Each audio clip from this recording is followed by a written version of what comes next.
Salut à tous, c'est Andy Wheeler. On se retrouve aujourd'hui pour une vidéo qui était un petit peu attendue, beaucoup me l'ont demandé. Donc je vais la faire. Alors je vais vous faire une petite vidéo, on va faire en deux temps. Je vais vous parler déjà un peu de moi pour que vous puissiez comprendre comment j'ai pris autant de poids. Et juste après, on va faire comment j'ai fait pour perdre du poids, quelles ont été les techniques que j'ai utilisées pour passer de 128 à l'heure actuelle 79 kilos.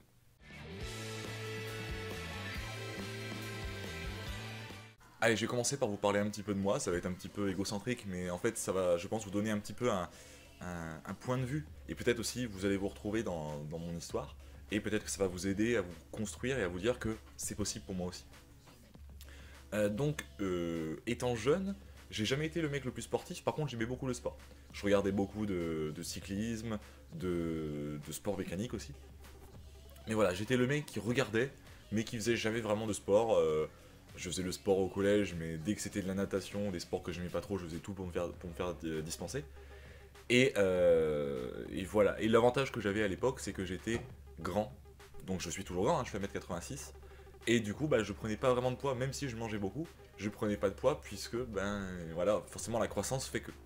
Et le problème, c'est qu'aux alentours de 17-18 ans, cette croissance s'est terminée, et je suis passé, je pense, de 80-90 kg à peu près 100 kg. À cette époque-là, à un moment où je suis passé à 100 kg, j'ai eu un premier déclic, où je me suis dit, bon, 100 kg c'est quand même beaucoup, il faut peut-être que j'essaye de descendre un petit peu.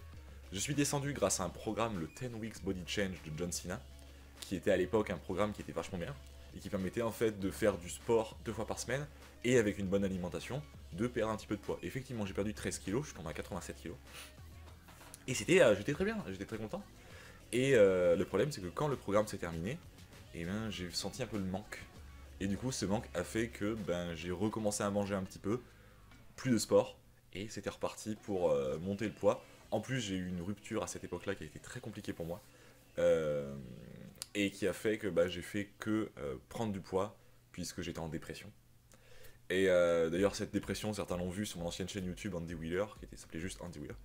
Et, euh, et en fait, ben, je mangeais beaucoup, je buvais 2 à 4 litres, entre 2 et 4 litres de coca à peu près par jour. Et, euh, et je mangeais des hamburgers, je mangeais des kebabs, des pizzas, enfin tout un tas de choses comme ça. Je mangeais que ça, c'était mon alimentation principale, je ne sais pas manger chez moi. Et vu que j'avais un chômage qui était assez élevé, et bien je faisais pas à manger chez moi en fait, je faisais que aller dehors, manger des merdes, et bah, forcément j'ai pris beaucoup de poids. Et, euh, et du coup, ça a été compliqué. J'ai recommencé peut-être à perdre un petit peu de poids et je me suis mis tout doucement au sport. Tout doucement, j'entends bien. En faisant un peu de vélo de temps en temps. Mais le problème, c'est que vu que bah, j'étais encore franchement gros, entre guillemets, ou en tout cas j'étais quand même bien enrobé, et ben ça marchait pas bien en fait. Le sport pour les gens qui sont un petit peu enrobés, c'est compliqué. On est très vite fatigué, on essaye de faire un petit effort de temps en temps, mais en fin de compte c'est trop compliqué. Donc ben on fait tout doux, et puis on s'arrête parce que finalement on se dit oh à quoi ça sert. On monte sur la balance, on se dit qu'on n'a pas perdu beaucoup de poids, voire même pas perdu, voire même peut-être gagné du poids. Ce qui est complètement con parce qu'en fait c'est peut-être de la graisse que vous avez perdue, mais vous avez pris du muscle, et ce muscle ben, pèse plus lourd que la graisse, donc du coup ben, vous vous dites merde mais j'ai pris du poids. En fait non, vous avez perdu de la masse graisseuse et vous avez pris de la masse musculaire. Mais bon, ça on le sait pas, on le pense pas, ou même on le sait, mais on se dit ouais, c'est de la merde, allez, ça dégage. Et on reprend à manger et on arrête de faire du sport. C'est exactement ce que j'ai fait, hein, je vais pas mentir. Et de ça a donné voilà, une prise de poids qui ne s'est jamais arrêtée, qui était aux alentours entre 110 et 120 kg. Et puis je suis arrivé ici, dans le sud de la France. J'étais en couple, j'étais plutôt bien, mais bah, le sport venait pas. Pourtant, j'ai tous mes vélos que vous voyez, hein, j'ai mon, j'essaie de le montrer, mon vélo de contre-la-montre, mes vélos de route. J'avais pas mon VTT encore, mais voilà, j'avais déjà des vélos, j'avais de quoi faire du sport. Mais bon, tant pis, j'en ferai un autre jour quoi. Je faisais peut-être une séance, enfin je faisais allez 3-4 séances par mois de vélo, c'est tout d'ailleurs. Je vais dire de course à pied, mais non, j'avais pas commencé à l'époque. Et et bah forcément, bah on perd pas de poids avec ça. Et je suis monté un jour, le 8 décembre 2019, je suis tombé à 128 kg. Ce jour-là, il y a une photo que ma chérie a prise pour rigoler. J'étais sur mon ordi en train de jouer, et je ne travaillais pas d'ailleurs à l'époque. Et ma chérie m'a mis un bonhomme de Noël, en fait, un Père Noël, en peluche sur le dos. Et elle a pris cette photo que vous voyez. Et ça a été pour moi un déclic. Je me suis dit, c'est pas possible de me voir de me voir comme ça, avec un si gros bide, avec les cheveux gras, pas l'envie de bouger.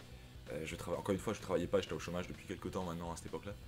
Euh, Suite à malheureusement quelque chose qui aurait pu bien se passer et qui s'est mal passé, c'est-à-dire que j'ai travaillé en magasin de sport pendant 2 mois, où ça s'est plutôt très bien passé, tout se passait bien. Et le jour où j'allais pour signer mon CDI, bah, ils m'ont dit bah non, en fait, tu veux pas signer ton CDI puisqu'on te garde pas.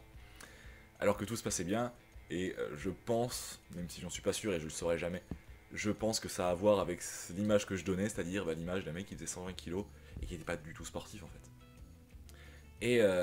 Et du coup, bah, tout ça m'a un peu mis un coup de pied au cul avec en plus ce déclic que j'ai eu avec cette photo. Et je me suis dit, allez, il est temps de changer, il est temps de s'améliorer et il est temps de faire en sorte que voilà, les choses changent. Donc voilà pour cette présentation de mon parcours de poids, on va dire, mon rapport au sport. Et maintenant, on va parler de la deuxième partie, c'est-à-dire la partie un petit peu, en gros, de ce que j'ai fait pendant cette grosse année. Quelles sont les choses que j'ai mis en place pour pouvoir perdre du poids rapidement et faire en sorte d'être à l'heure actuelle très en forme. Donc tout bêtement, voilà, 128 kilos, et je me dis, il faut que je change. Comment faire? À cette époque-là, j'avais reçu un tout nouveau VTT, alors que je faisais pas de VTT, mais je me suis dit, allez, on va tenter d'en faire un petit peu. Malheureusement, mon poids faisait que le VTT n'était pas du tout un sport pour moi. J'étais pas à l'aise sur mon vélo. C'est un sport qui est quand même relativement physique, le VTT. Surtout si on veut en faire voilà, dans les chemins, un petit peu gadouilleux, tout ça. Donc le VTT, j'ai laissé tomber pendant quasiment un an en fait, où j'en ai pas fait, j'en ai fait beaucoup plus tard. Et je me suis dit, quels sont les sports que je peux faire où je peux perdre du poids? Peut-être la course à pied. Donc je suis allé en magasin de sport pour m'acheter une paire de chaussures de sport. Elle m'a coûté cher, je vais pas mentir, c'était une Brooks Glycerin 17 que j'ai poncé, elles sont mortes maintenant. mais voilà, je faisais 128 kilos, faut savoir que voilà, elles s'usent forcément plus vite. Si vous faites un poids qui est un petit peu élevé, le conseil que je peux vous donner, le premier petit conseil, c'est d'acheter des chaussures pour les personnes qui font plus de 80 kilos. En gros, il y a deux types de chaussures. Il y a des chaussures pour les gens qui sont plutôt légers et des chaussures pour les gens qui sont plus lourds. Plus légers, ça va être des chaussures qui sont un petit peu dures, et plus lourdes, pour les gens qui sont plus lourds, pardon, ça va être des chaussures un peu plus confortables. Moi j'avais besoin d'énormément de confort et c'est vrai que ces Brooks Glycerin 17 étaient vraiment bien pour ça. Donc comme je disais, je me suis mis à la course à pied. Globalement c'était tout simple, c'était 20 minutes de course à pied en faisant 30 secondes de course, 30 secondes de marche. J'ai tenu cette chose-là on va dire pendant à peu près un mois où je courais à peu près 2 à 3 fois par semaine et c'était vraiment toujours 30 secondes à la montre et de temps en temps quand je sentais que j'étais bien, j'augmentais un petit peu le temps de course. Donc je passais de 20 minutes au total à 25-30 minutes. Et je me suis pendant assez longtemps resté à 40 minutes de course à pied, 30 secondes de course, 30 secondes de marche. Ensuite, j'ai décidé de me dire, allez, je commence à aller un petit peu mieux. J'étais à un rythme environ 9 minutes 30 au kilomètre, ce qui fait à peu près, je pense, du 5-6 km/h, ce qui est plutôt lent, faut le dire. Et je me suis dit, allez, je vais tenter d'augmenter un petit peu le temps de course à pied et de garder le même temps de marche. Donc j'ai fait 60 secondes de course, 30 secondes de marche. Et de temps en temps, quand je sentais encore une fois que j'étais bien, eh ben, j'essayais de ne pas regarder la montre. Et pendant 2 ou 3 minutes de courir sans m'arrêter. Et ensuite je marchais pendant 30 secondes, 1 minute, et je reprenais 60-30, 60-30, 60-30. Donc je me sentais bien une nouvelle fois, j'ai commencé à améliorer un petit peu mes temps de course, j'étais peut-être aux alentours de 8 minutes par kilomètre. Et ensuite j'ai dit un jour, allez, on arrête la marche, enfin on voit ce qu'on peut faire, c'est-à-dire on court le maximum, quand on sent qu'on est un peu fatigué, on marche pendant une trentaine de secondes et on repart, et on fait ça à chaque fois, jusqu'à ce qu'on se sente fatigué, on marche un peu et on repart. Et là encore une fois mes temps de course à pied ont commencé à s'améliorer, je pense aux alentours des 7-30, ouais 7 minutes, 7 minutes 30, ce qui est encore une fois assez lent, hein. Si par exemple vous faites 10 km, c'est un peu plus d'une heure. Voilà, globalement c'est ça. Et j'arrivais à faire à peu près une heure de course. Et au fur et à mesure de tous ces runs où je cours, en faisant 2-3 fois par semaine, j'ai commencé à m'améliorer, j'ai fait mon premier 10 km en 1h10 ou écart je crois. Puis mon premier 10 km beaucoup plus tard en moins d'une heure. Et là à l'heure actuelle je fais un 10 km en à peu près 47-8 minutes, un 5 km en 22 minutes 30, et je fais le semi-marathon en moins de 2 heures. Ce qui est, pour moi, pour l'instant, je suis très content, tout se passe bien. Sachant que je continue de m'améliorer parce que mon but aussi, je vous en parlerai à la fin, c'est de devenir un sportif amateur dans mon sport de prédilection qui est le triathlon. Donc, forcément, je continue, même si maintenant j'atteins mon poids de forme et que je suis très bien dans mon poids, je continue à faire du sport de la même façon puisque mon but c'est de devenir la meilleure version de moi-même sportivement, et donc du coup bah, forcément de continuer de m'améliorer. Donc voilà pour la partie un petit peu course à pied, pour vous donner les premiers petits conseils. Je pense que j'en donnerai plus en vidéo plus tard. Là c'était vraiment pour faire un truc assez large. Et ensuite ce que je vais vous parler maintenant c'est de la nutrition. Attention au niveau de la nutrition, je vais donner mon exemple. C'est pas forcément un bon exemple puisque j'ai quand même été assez extrême sur certaines choses que j'ai fait. Voilà, je vous donne l'exemple, testez si vous le sentez, mais surtout ne prenez pas ce que je vais dire pour argent comptant.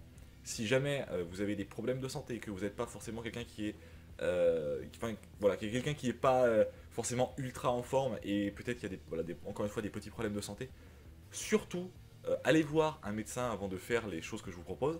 Et si vous sentez qu'il y a quelque chose qui ne va pas, que vous n'êtes plus en forme, que voilà, tout de suite vous arrêtez et vous allez voir encore une fois un médecin qui vous proposera des choses peut-être plus soft, qui vous éviteront de vraiment être mal en point, des choses comme ça.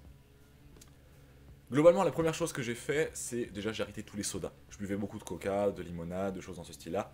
J'ai tout arrêté et je suis passé au thé vert. Donc je vous conseille celui-ci pour les gens qui veulent tenter. C'est du thé vert à la menthe, donc c'est un thé vert un petit peu aromatisé, qui est quand même assez sympa au goût. C'est un thé que je bois maintenant depuis un an de façon quotidienne, et j'adore ça. Il faut savoir que le thé a un effet un petit peu antioxydant. C'est-à-dire que ça, sans même le vouloir, vous allez perdre un petit peu de poids grâce à ça. Parce que ça brûle un petit peu les calories, surtout si vous le buvez bien chaud. Et ensuite, ce que je vous conseille, c'est quand vous avez faim, plutôt que de vous ruer sur un truc à manger, buvez un thé. Buvez un thé, voyez dans 20 minutes si jamais vous sentez que vous avez toujours faim. Si vous avez toujours faim à ce moment-là, c'est que vous avez vraiment faim, allez manger. Si vous sentez que ça vous a rempli, si vous n'aviez pas vraiment faim, c'est votre tête qui vous disait que vous avez faim, et ben dans ces cas-là, vous pouvez repartir sur une autre activité et vous n'avez pas besoin de manger directement. Autre petit conseil pour les gens qui aiment le soda, si vous voulez pas boire de thé, je peux vous conseiller de boire de l'eau minérale.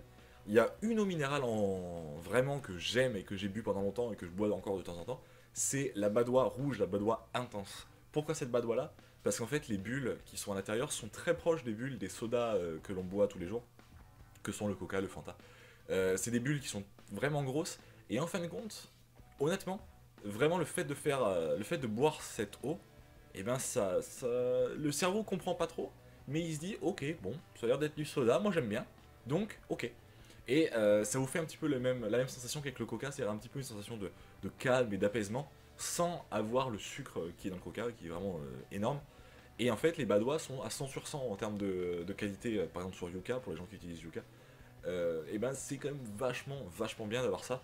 Vous pouvez en boire relativement souvent, sans trop en boire encore une fois pour la rétention d'eau, c'est pas forcément très bon, mais juste en boire de temps en temps, ça peut être très bénéfique. La deuxième chose que j'ai fait ensuite après le thé, c'est le sucre.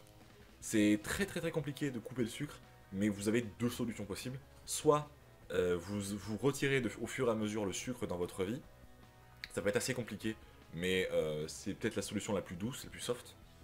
Et la solution la plus dure, évidemment c'est celle que j'ai choisie puisque je suis un abruti, c'est couper tout le sucre tout de suite. On arrête le sucre, on bip les produits sur Yuka, je vous en parlerai un peu plus tard. On bip les produits sur Yuka et dès qu'il y a trop de sucre, on supprime ce produit de notre bouffe. Et c'est vraiment ce que j'ai fait. J'ai jeté malheureusement des paquets de céréales et des choses que j'avais, mais parce que je m'étais dit, allez c'est maintenant, je n'en ai jamais remangé et je n'en mange déjà plus du tout. Les McDo, les machins, tout ça, à partir du moment où c'est sucré, on coupe.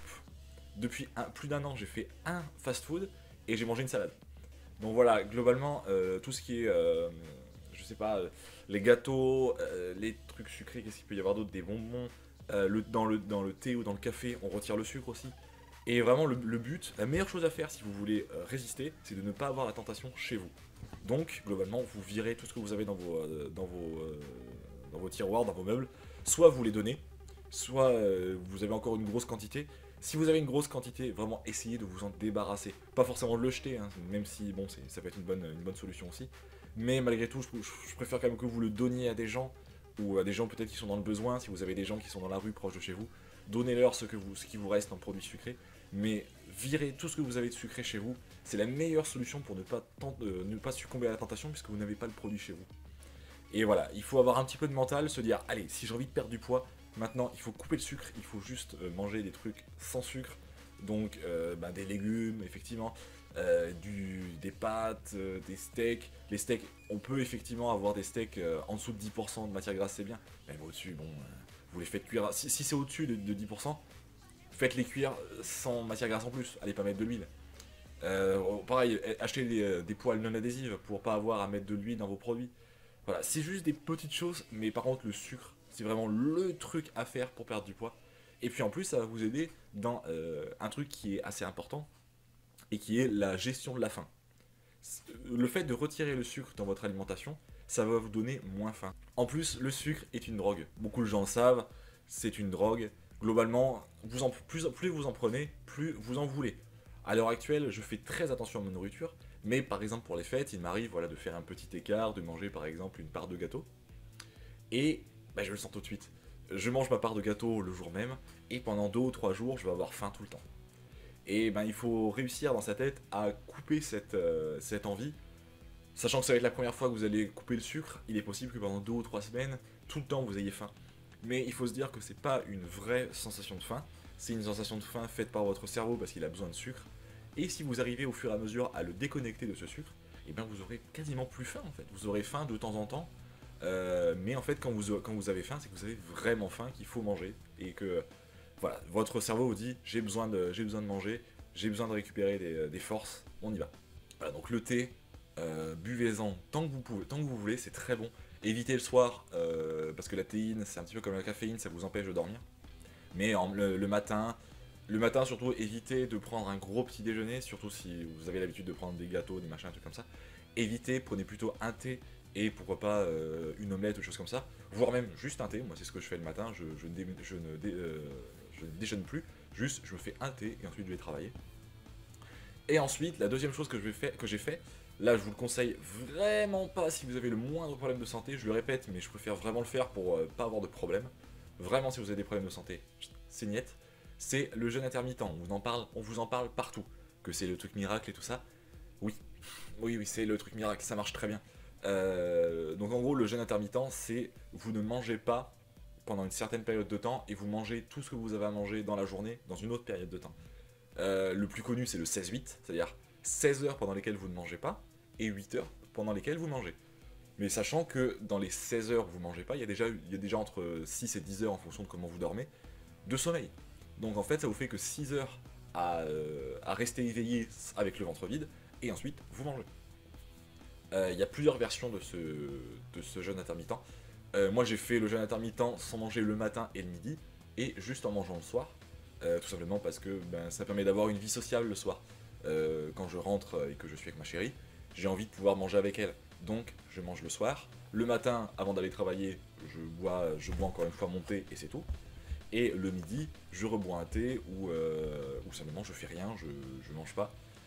Si jamais j'ai un peu faim, je vais me chercher un truc à manger, tant pis, on laisse tomber le jeûne pour une journée, c'est pas grave. Si je sens, voilà, je suis peut-être pas très en forme, si j'ai eu une grosse matinée parce qu'il fallait beaucoup travailler, des choses comme ça, dans ces cas-là, hop, je vais chercher à manger, et je mange un peu plus léger le soir. Et le but de ce jeûne intermittent, en fait, c'est de manger pendant 8 heures tout ce que vous avez à manger dans la journée. Donc vos 1000 et quelques calories que vous avez à manger dans la journée, vous les mangez à ce moment-là. Donc en gros, le soir, quand vous mangez, ou le midi, ou le matin, peu importe, vous faites un gros repas. Vraiment, vous faites un gros repas, vous mangez bien, et vous allez quand même perdre du poids grâce au fait que tout le reste de la journée, vous ne mangez pas. Donc on a parlé de course à pied, au début en tout cas pour moi, ensuite on a parlé de nutrition, et puis la dernière chose, c'était la mise en place en tant que telle du sport. La course à pied c'est bien, mais il faut aussi varier pour pas ne rester sur la même chose. Et du coup, il y a plein d'autres sports qui existent. Il y a le vélo, et tous les types de vélos évidemment. Je parle de vélo de route, de VTT, de gravel, de course à pied, de trail, d'athlétisme en tant que tel, de corde à sauter, de piscine, enfin il y a plein de choses. Je vous conseille plutôt les sports de cardio plutôt que les sports de musculation si vous voulez vraiment juste perdre du poids. Parce que les sports de musculation, comme j'en parlais au tout début, ça vous fait prendre du muscle plus que perdre de la graisse. Et le muscle pèse plus lourd que la graisse. Donc, il est possible que vous preniez un petit peu de poids. Et ça peut devenir très démoralisateur et que vous n'avez plus envie en fait. Donc je vous conseille vraiment les sports cardio. Et vraiment le meilleur sport pour perdre du poids, c'est la course à pied. Même sur une distance relativement courte, vous sentez les bienfaits et vous perdez vraiment du poids rapidement. Donc Course à pied pour commencer, et ensuite à vraiment varier vos sports. Même s'il y en a certains comme la piscine ou le vélo qui font perdre peut-être un petit peu moins de poids, c'est moins efficace. Mais au moins ça vous fait varier les plaisirs et vous avez plein de choses à faire dans votre semaine. Globalement quand j'ai commencé, j'étais à 2 séances de sport par semaine. Souvent une entre mardi et jeudi et une le dimanche. Course à pied, une trentaine de minutes de course à pied à chaque fois. Et voilà, déjà 2 fois par semaine, ça permettait de mettre un petit peu en pratique le sport. Puis ensuite, je suis passé à 3 fois par semaine. Donc je faisais et mardi et jeudi et le dimanche. L'avantage c'est qu'on a des jours de repos entre chaque, ça permet du coup de récupérer et de ne pas avoir trop de courbatures, parce que c'est vrai qu'au début, surtout avec un poids assez élevé, les courbatures peuvent venir assez rapidement et rester sur vous. Et au fur et à mesure, j'ai commencé à rajouter de plus en plus de séances de sport, et à l'heure actuelle, je suis entre 7 et 8 séances de sport par semaine, c'est-à-dire je fais du sport tous les jours globalement. Ça fait maintenant depuis la fin du premier, enfin ouais, le milieu du premier confinement que je fais du sport tous les jours, donc on va dire avril à peu près, donc ça va bientôt faire un an. Et en fin de compte, c'est mon rythme de vie qui est comme ça, et c'est mon rythme de vie que j'aime. Une séance de sport par jour, ça veut dire globalement essayer de se libérer du temps tous les jours pour faire une petite séance, que ce soit du renforcement musculaire que je fais beaucoup maintenant, parce que j'ai aussi envie d'avoir un corps qui est un petit peu harmonieux et du coup d'avoir un petit peu d'abdos, d'avoir un petit peu de bras, du vélo et de la course à pied. Si possible de la natation, bon en ce moment c'est très compliqué puisque depuis la fin du deuxième confinement, vous le savez peut-être, toutes les piscines sont fermées et ne rouvrent pas. Entre le premier et le deuxième, il y en a eu, mais bon maintenant malheureusement il n'y a plus de natation. Donc pour s'entraîner pour le triathlon, autant vous dire que c'est très compliqué. Mais globalement, voilà, le temps qu'on fait des choses qui nous permettent de rester actifs, c'est déjà super bien. 7 à 8 séances de sport, effectivement, c'est beaucoup. Et je pense que vaut mieux pas se mettre dans cette idée-là. Mettez-vous 2 fois par semaine, déjà, c'est une super idée. Et pour terminer cette vidéo, je voulais vous parler un petit peu de mon application, sans vous donner de marque, mais juste l'application de la balance connectée que j'ai. Je vous conseille vraiment d'en acheter une, ça peut être super bien pour voir vos indicateurs un petit peu, savoir où est-ce que vous en êtes. Plus qu'une balance classique où ça va juste vous donner des chiffres tout bêtes. Vraiment, avoir une balance connectée, c'est super intéressant pour savoir où est-ce que vous en êtes, votre pourcentage de muscle, pourcentage de masse grasse. Ça peut être vraiment très intéressant. Ça coûte pas très cher, entre 20 et 40 euros pour une balance connectée simple. Par exemple, chez Action, je sais qu'ils en vendent des plutôt bien. Et puis il y a d'autres magasins encore, hein. Voilà, je ne veux pas faire de la pub. La première fois que je me suis pesé sur cette balance connectée, j'étais à 123 kg et donc 35,6 d'indice masse, d'indice corporel, ce qui est énorme. Il faut être aux alentours de 25 et en dessous pour être bien. À l'heure actuelle, je suis à 23, je crois. Et voilà, c'est quand même énorme. J'étais en obésité morbide de type 2, donc vraiment j'étais très haut. Après, il y a encore au-dessus, je crois, mais vraiment j'étais en obésité vraiment énorme. Et voilà, 34% de gras pour 36% de muscle. Sachant que du muscle, on est obligé d'en avoir, sinon bah, forcément on ne peut pas se lever, on ne peut rien faire. Donc voilà, 34% de gras pour 36% de muscle et 47% de dos, ce qui est vraiment très très très bas. Vraiment avec ça, on ne peut pas être en forme en fait. On est vraiment... bah, forcément on est comme j'étais, c'est-à-dire on est en obésité, on est mal, on respire mal, dans la vie c'est compliqué. Et à l'heure actuelle, pour vous donner un ordre d'idée avec ce qui se passe maintenant, l'IMC, donc je suis à 22,6, donc un chouïa en dessous de ce que je vous ai dit, 14% de graisse. Maintenant j'ai une nouvelle application qui est pas trop d'accord, qui dit plutôt 10%, mais on va dire voilà, aux alentours d'entre 10 et 15%. 47% de muscle, encore une fois, ma nouvelle application n'est pas d'accord, mais on va dire aux alentours de 50% de muscle, et 62% d'eau. Sachant que plus on a d'eau dans notre corps aussi, mieux c'est. Sans vouloir faire non plus de la rétention d'eau, attention. Pour vous donner quelques petits conseils, quelques petits derniers conseils vraiment tout simples, tout rapides, ça va être des conseils connectés entre guillemets, donc avec des applications. La première application que je vous conseille, c'est Strava. Pour suivre votre sport, vous pouvez mettre votre Strava en route sur votre téléphone, vous allez courir, et quand vous revenez, vous terminez votre course, vous appuyez sur le bouton pour arrêter, et vous avez une trace de ce run. Vous faites une petite photo pendant votre run pour vous garder un petit souvenir, et ça vous permet en fait de vous faire une sorte de petit journal de toute votre perte de poids. Moi je sais que j'ai encore mes photos de l'époque où j'étais gros, et jusqu'à maintenant, d'ailleurs je vais vous faire une petite florilège de quelques photos pendant toute mon année, on va dire, et vous montrer en fait que voilà, ça vous permet de vous faire un petit journal, et c'est vrai que c'est trop cool de pouvoir voir que bah, effectivement on a eu un poids énorme, et que maintenant bah, on est en forme, on est bien. La deuxième application, c'est Yuka. C'est une application où vous allez pouvoir biper certains articles de la vie quotidienne au niveau de nourriture ou même des produits cosmétiques aussi. Bon, ça n'a rien à voir, mais je rajoute ça en plus. et ça va vous permettre de savoir si le produit est bon ou pas. Globalement, vous allez prendre votre application et vous allez biper un produit voilà, avec l'appareil photo. Et voilà, vous savez que ce de thé, comme je le montre en incrustation, donc il est à 90 sur 100. Il y a un petit peu de sucre, ce qui est normal malheureusement. Très faible au niveau des calories, et il n'y a pas de gras et il n'y a pas de sel. Et globalement, ça vous permet de savoir quels sont les bons produits du quotidien et quels sont les mauvais. Je vous donne un exemple tout bête, les gâteaux Bonne Maman, où on se dit ouais Bonne Maman c'est une bonne marque, c'est une marque Bonne Maman, c'est voilà, la maman, forcément les produits sont bons et tout ça. Oui, la plupart des produits Bonne Maman sont à zéro. Ce sont des produits qui sont extrêmement sucrés, tout simplement pour vous donner cette idée en tête que c'est bon, le sucre c'est bon, et du coup ça vous donne envie d'en manger encore plus. Et la dernière application, elle va aller de pair avec un produit, et c'est la balance connectée avec l'application de la balance connectée. Ça peut être vraiment intéressant d'avoir une balance connectée pour voilà, savoir où est-ce que vous en êtes au niveau de votre poids, pouvoir avoir un journal de votre poids, votre masse graisseuse, tout ça. Je vous conseille vraiment d'en acheter une, encore une fois, comme j'ai dit tout à l'heure, il y a des balances connectées qui valent vraiment pas cher. Vous en achetez une, ça va vous durer quelques années, et vous allez pouvoir du coup suivre votre poids. Voilà, en gros, c'est trois choses à avoir. Après, effectivement, une montre connectée, c'est mieux. Un compteur connecté pour votre vélo, c'est mieux. Avoir un... Hop, j'essaie de le montrer. Un home trainer comme j'ai là, c'est encore mieux. Mais voilà, gardez juste ces trois trucs en tête. À la rigueur, si vous voulez vous acheter quelque chose, achetez-vous un tapis pour pouvoir faire de la musculation chez vous, du renforcement musculaire. Mais voilà, allez pas vous mettre 15 000 produits dans la gueule, puisque c'est vraiment pas le but. Voilà pour cette vidéo. Peut-être que j'en ferai une deuxième partie si jamais j'ai d'autres choses à dire. Mais voilà, globalement, je pense avoir dit tout ce que je pensais sur ma perte de poids et sur votre future perte de poids, j'espère en tout cas. Je pense faire peut-être des vidéos un peu conseils sur commencer en course à pied. Commencer en course à pied quand on a besoin de perdre du poids en tout cas, parce qu'après pour le reste je sais pas trop. Mais moi, je vais vraiment vous donner globalement tout ce que j'ai pu faire pour perdre du poids grâce à la course à pied. Là, c'était vraiment très général, j'ai essayé de tout montrer, la nutrition, le thé, le sport. Et voilà, à l'heure actuelle, je suis à un petit peu moins de 80 kg, je suis à 79 et quelques. Je suis en super forme, je pète le feu, je fais des courses à pied super, je suis en forme toute la journée, que ce soit au travail ou à la maison. Je fais plus de sieste dans la journée, même si je dors peu, je me sens quand même en forme. Globalement, il faut juste s'y mettre et après, tout va bien.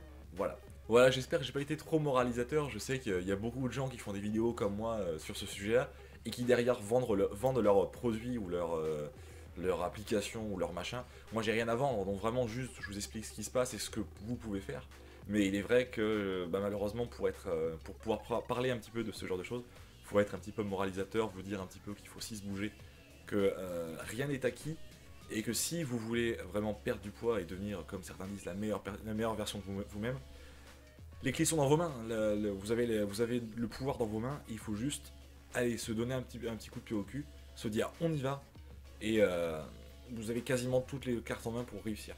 Si effectivement ça marche pas, encore une fois, allez voir un médecin, allez voir un nutritionniste. Il y a des gens qui sont très qualifiés pour ce genre de choses.